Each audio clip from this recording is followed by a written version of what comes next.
오늘 말씀은 우리 요한복음 8장 31절로부터 38절까지 말씀입니다. 우리 함께 읽겠습니다. 그러므로 예수께서 자기를 믿은 유대인들에게 이르시되 너희가 내 말에 거하면 참 내 제자가 되고 진리를 알지니 진리가 너희를 자유케 하리라. 저희가 대답하되 우리가 아브라함의 자손이라 남의 종된 적이 없거늘 어찌하여 우리가 자유케 되리라 하느냐. 예수께서 대답하시되 진실로 진실로 너희에게 이르노니 죄를 범하는 자마다 죄의 종이라. 종은 영원히 집에 거하지 못하되 아들은 영원히 거하나니 그러므로 아들이 너희를 자유케 하면 너희가 참으로 자유하리라. 나도 너희가 아브라함의 자손인 줄 아노라. 그러나 내 말이 너희 속에 있을 곳이 없으므로 나를 죽이려 하는도다. 나는 내 아버지에게서 본 것을 말하고 너희는 너희 아버지에게서 들은 것을 행하느니라. 아멘. 네, 오늘 말씀은 우리가 아주 잘 알고 있는 진리를 알지니 진리가 너희를 자유케 하리라 라고 하시는 그런 말씀입니다.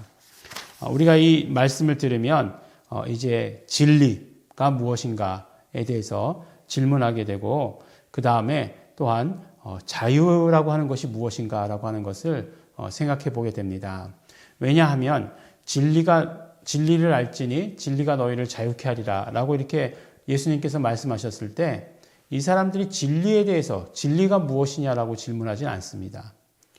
진리가 무엇이냐고 질문했던 사람은 누구죠? 네, 예수님을 신문했던 빌라도만이 진리가 무엇이냐라고 이렇게 물어봤던 나중에 가서 나오지 자유한다는 것에 대해서 이야기합니다. 근데 이 사람들 사실은 예수님 오실 때까지 남의 종이 된 적이 없었다라고 얘기하는데 이 말이 사실입니까? 그렇지 않죠. 네. 우리가 잘 알기로 이스라엘의 역사를 우리가 아는데, 우리도 아는 이스라엘의 역사를 이 사람들이 아니다라고 이렇게 이야기하는 것이 오히려 더 이상할 정도입니다. 그러면 실제로 종이 된 적이 있죠. 포로로 끌려갔었잖아요. 바벨론의 포로로 끌려갔었잖아요. 그런 적이 있는데 없다라고 이렇게 얘기합니다. 근데 이 사람들 자존심이 굉장히 강한 것 같아요. 그래서 그것을 남의 종이 될 수 없었다. 네. 그러니까 종이 되는 것도 말도 안 되고 종이 되어서도 안 된다라고 이렇게 생각하는 그런 사람들이었던 것 같습니다. 어쨌든지 간에 종이 된 적이 없다라고 이렇게 이야기를 해요. 그러자 예수님께서 뭐라고 말씀하시냐 하면 진실로 진실로 너희에게 이르노니, 이게 이제 진실로는 아멘 아멘 두 번이죠. 예수님께서 아멘 아멘 두 번 하셨을 때 정말 중요한 말씀이다 라고 이렇게 얘기하시는 거죠. 죄를 범하는 자마다 죄의 종이다라고 이렇게 말씀하고 있어요. 그러니까 그러니까 어떤 나라의 속국이 되었다, 어떤 다른 빚을 져가지고 다른 사람에게 종이 되었다, 그런 개념을 말씀하시는 것이 아니라 죄의 종에 대해서, 죄를 범하면 죄의 종이 된다라고 이렇게 말씀하는 것이에요. 네, 그것에 대해서 말씀하는 것임을 우리가 기억해야 합니다. 그래야 우리가 진리가 무엇인지도 알게 되고 예수님께서는 계속 진리를 말씀하신 것에 대해서 우리가 깨닫게 되고, 그러면 예수님께서 말씀하시는 진리로 말미암아 자유케 되는 것은 무엇인지에 대해서 우리가 알게 되는 것입니다. 오늘 말씀을 보면 이제 그 배경에 대해서 이제 말씀을 나눠야 되는데 그 배경은 이제 나중에 말씀드리도록 하겠습니다. 근데 간단한 것은 많은 사람들이 예수님께서 당신이 그리스도라고 말씀하실 때 믿었다는 거예요. 그래서 예수께서 자기를 믿은 유대인들에게 이렇게 말씀하고 계시잖아요. 그런데 예수님께서 이 말씀을 하시고 나서 또 많은 사람들이 또 예수님을 적대시하는 것을 보게 됩니다. 참 이상하죠. 오병이어의 이적을 일으켰을 때에도 많은 사람들이 다 따랐어요. 근데 예수님께서 내 살을 먹고 내 피를 마시는 자만이 나와 상관이 있다라고 이렇게 얘기하니까 많은 사람들이 떠나갔어요. 이상하게 하여간 예수님께서 말씀하시면, 진리를 말씀하시면 그것을 받아들이는 자가 적다라고 하는 것을 보게 됩니다. 우리는 어떻습니까? 우리는 예수님께서 말씀하시는 진리를 받아들일 준비가 되어 있습니까? 오늘 왜 이렇게 말씀드리냐면 오늘 말씀을 진리를 알지니 이렇게 얘기하니까 너희들 진리를 알아야 된다. 선택사항이다. 꼭 이렇게 말씀하시는 것처럼 들리지 않습니까? 근데 이 말씀을 직역하면 내가 너희들로 진리를 알게 하리니 라고 이렇게 말씀하시는 것이에요. 그러면 어떻습니까? 우리는 뭐예요? 선택이 없는 거죠. 선택이 없어요. 우리는 반드시 진리를 알아야 되는 그것밖에 없는 것을 우리가 보게 됩니다. 그러면 성경에서 진리를 무엇을 진리라고 말씀하느냐? 간단하게 세 가지로 나눌 이야기하는데 첫 번째는 하나님의 말씀을 진리라고 얘기하는 구절들이 있습니다. 저희를 진리로 거룩하게 하옵소서. 아버지의 말씀은 진리니이다. 그러니까 요한복음 17장 17절. 그러니까 하나님의 말씀을 진리라고 얘기하죠. 그 다음에 또 유명한 구절, 요한복음에서 나오는 에고 에이미라고 하는 구절 가운데서도 나오는 그 구절 뭐죠?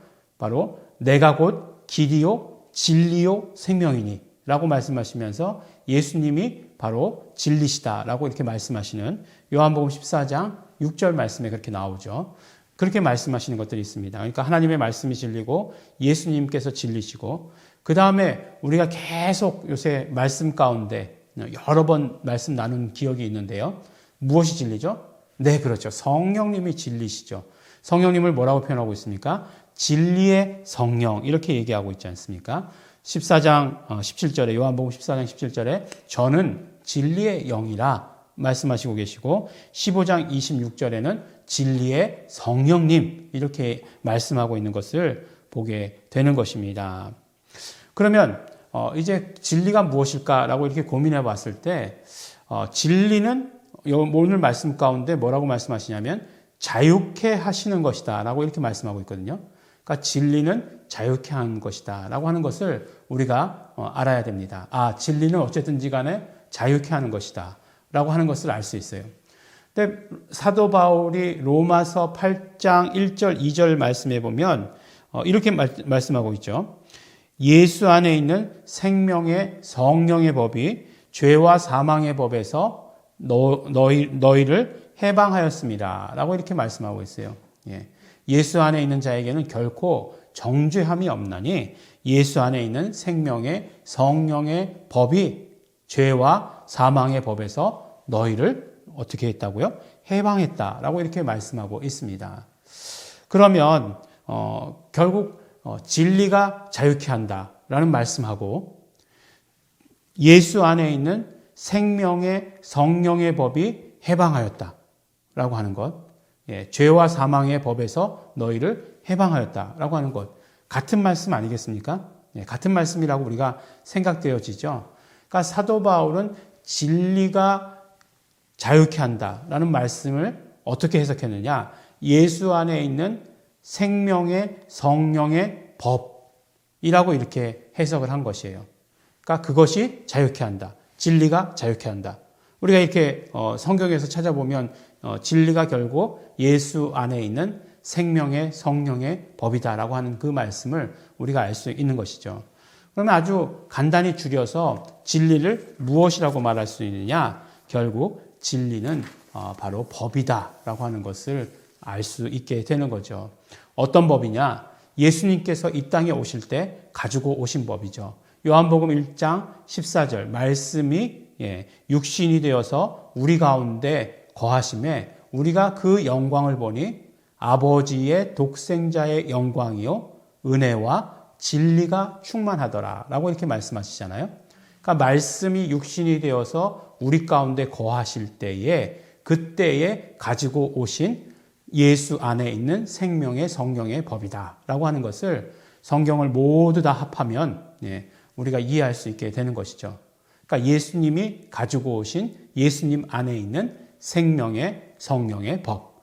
당연히 그렇겠죠. 예수님 안에 있으면 예수님께서 가지고 오셨겠죠. 그래서 그 안에는 은혜와 진리가 충만했다라고 요한은 말씀하고 있는 것이에요. 이렇게 얘기해 보면 사도 요한과 사도 바울이 서로 다른 이야기를 한 것이 아니라 같은 이야기를 하는 것을 우리가 보게 되는 거죠. 그러니까 우리가 진리가 무엇이냐라고 이야기했을 때 진리는 그럼 법이다.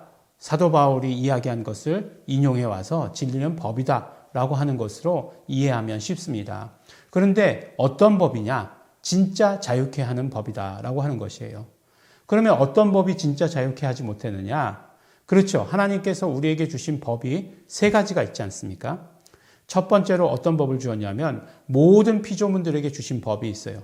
그것이 바로 자연법입니다. 자연의 이치, 자연의 섭리라고 하는 것들. 그것이 바로 자연법이에요. 예.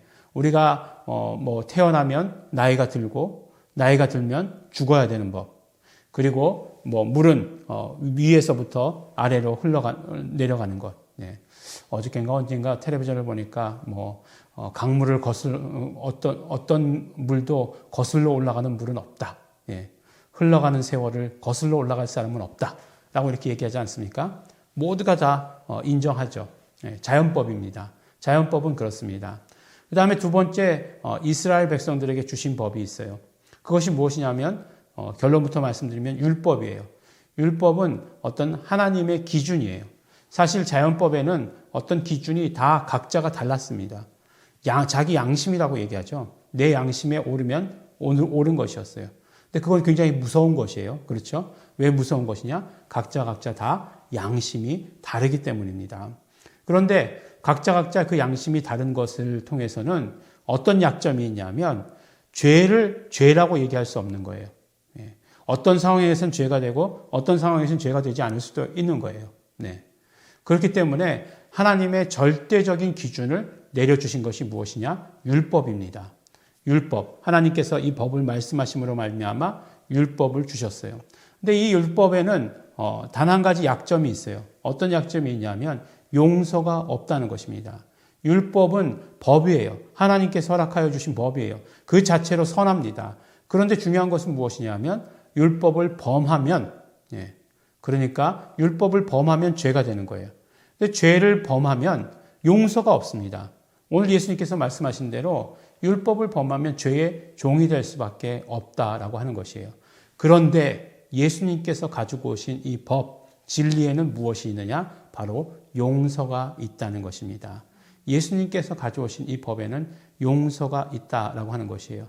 그래서 오늘 우리가 8장 말씀에서 우리가 보았지만 8장 처음에 나왔던 이야기가 어떤 이야기죠? 벌써 지난주 이야기가 돼가지고 하나도 기억이 안 나죠? 가늠하다 현장에서 걸린 그런 여인의 이야기였잖아요. 그 이야기가 우리에게 주시는 메시지가 무엇입니까? 율법으로 정죄되어서 예수님께 왔을 때 예수님으로 왔을 때 예수님에게 결국 오게 되면 어떻게 된다고요? 용서가 있다라고 하는 것을 말씀해 주시는 것이잖아요. 그것이 예수님께서 넌 죄인이 아니다라고 얘기하신 것이 아니라 너의 죄를 용서한다라고 하시는 것이 그 말씀 가운데 그 이야기 가운데 포인트였어요. 그러니까 진리라고 하는 것은 결국 우리를 용서해 주시는 법이다라고 말씀하십니다. 율법은 할 수 없는 것을 예수님을 통해서 용서해 주시는 것이죠. 그 과정들은 앞에서 계속 말씀드렸어요. 예수님께서 어떻게 해요? 우리의 모든 죄의 짐을 짊어지심으로 말미암아, 담당하심으로 말미암아, 또 어려운 말로 대속하심으로 말미암아. 예. 그래서 우리의 죄를 용서해 주신다. 이렇게 말씀하신 것 아니겠어요? 그러니까 그 모든 과정, 그 예수님 안에 있는 모든 과정을 다 거치고 나면 결국에는 용서가 있는 법이다. 라고 말씀해 주세요. 예수님 안에 있는 진리는. 그래요. 그렇기 때문에 예수님 안에서의 용서를 경험한 자들은 어떻게 되는 거죠? 하나님의 자녀가 되는 거죠.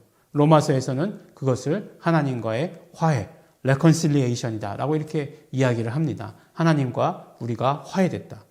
원수였는데 화해되었다. 이렇게 말씀하고 있는 것이에요. 그러니까 우리가 하나님의 자녀가 되는 것도 바로 진리의 법으로 말미암는다라고 이렇게 말씀합니다.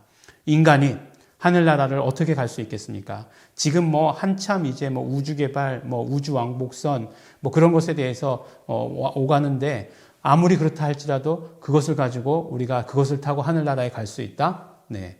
아니죠. 그런데 어떤 법에 적용되면, 진리의 법에 적용되면 우리는 하늘나라에 가게 되는 것입니다. 우리가 예수를 구주로 영접한 그 순간부터 우리는 진리에 적용되는 삶을 살게 되어서 하늘나라에 가게 되는 것입니다. 이렇게 진리는 우리를 진짜로 자유케 하는 법입니다. 모든 죄로부터, 모든 우리를 얽어매려고 하는 그런 모든 것들로부터 자유케 하는 법이 진리예요. 예. 병이라고 하는 것도 우리를 어떤 법 안에서 우리를 얽어매려고 합니까? 자연법 안에서 우리를 얽어매려고 하죠. 그러나 우리가 진리의 법 안에 있을 때에 그 모든 것들을 진리의 법 안에서 해결할 수 있는, 자유함 얻을 수 있는 것이 바로 그것입니다. 죄와 사망, 그 모든 것들로부터 이길 수 있는 것, 진리인 것을 우리에게 말씀해 주십니다. 그러니까 죄의 종에서부터 자유하게 되는 것, 참 자유하게 되는 것, 진리의 법 안에 있을 때라고 우리에게 말씀해 주십니다. 우리 이렇게 진리에 대해서 이야기하려면 몇 시간 들어도 우리 할 수 없는 것을 우리 아침에 이렇게 우리가 다 아시기 때문에 마치 요약해서 말씀드리는 것처럼 말씀드렸습니다. 오늘 우리 하루의 삶이, 아니 오늘 하루만이 아니라 우리의 계속해서 사는 삶이 진리에 적용되는 삶을 사시기 바랍니다. 나는 진리에 적용되어 살리라. 진리를 내가 너희들에게 알게 하였다. 우리의 선택은 무엇입니까? 우리는 진리의 사람입니다. 라고 고백하고 그 진리의 법에 적용되는 삶을 사는 것입니다. 법이 아무리 좋아도 우리가 적용되지 못하면 아무런 소용이 없는 것입니다. 아무리 좋은 법이 있어도 국민들이 아무도 그것을 적용하지 않는다. 그러면 그 법이 좋은 법인지 나쁜 법인지 알 수 없습니다. 그러나 우리에게 진리의 법이 주어졌을 때 우리는 진리의 법에 적용되어서 살겠습니다. 나는 자연법이 아니라 율법이 아니라 진리의 법에 적용되는 사람 되겠습니다. 우리 소원하시면서 우리 결단하시는 하루 되시기 바랍니다. 기도하겠습니다. 하나님 아버지 감사합니다. 진리를 너희에게 알게 하였다 말씀하셨으니 우리가 진리를 받아갖기 소원하고 또 아버지 하나님 그 진리로 말미암아 자유한 삶을 살게 하여 주시옵소서. 진리가 언제나 우리를 자유케 하시는 것을 우리 마음껏 경험할 수 있도록 되기를 간절히 바라고 소원합니다. 성령님 함께하여 주시옵소서. 감사드립니다. 예수님 이름으로 기도드렸습니다. 아멘. 우리 이 시간에 그러므로 함께 기도하실 때에 우리 결단하시면서 감사하시면서 또 회개하시면서 기도하겠습니다. 우리 진리의 법에 적용되어서 살겠습니다. 예수님 우리에게 진리의 법을 허락하여 주셔서 감사합니다. 우리 진리의 법 안에서 자유한 자 되겠습니다. 소원하시면서 결단하시면서 예수의 피를 의지해서 회개하시면서 다시 통성으로 기도하시겠습니다.